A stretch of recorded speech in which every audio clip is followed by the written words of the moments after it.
15. A sneeze at 60 miles an hour closes your eyes for almost 50 feet. You may or may not have heard this before, but it actually kind of keeps me up at night. When you sneeze, your eyes close for a brief instant. However, if you sneeze while driving at 60 miles an hour, your eyes will be closed for approximately 50 feet.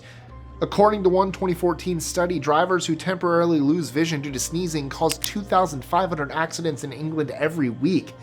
Yeah, every week.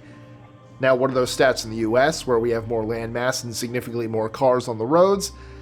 I actually shudder at the thought.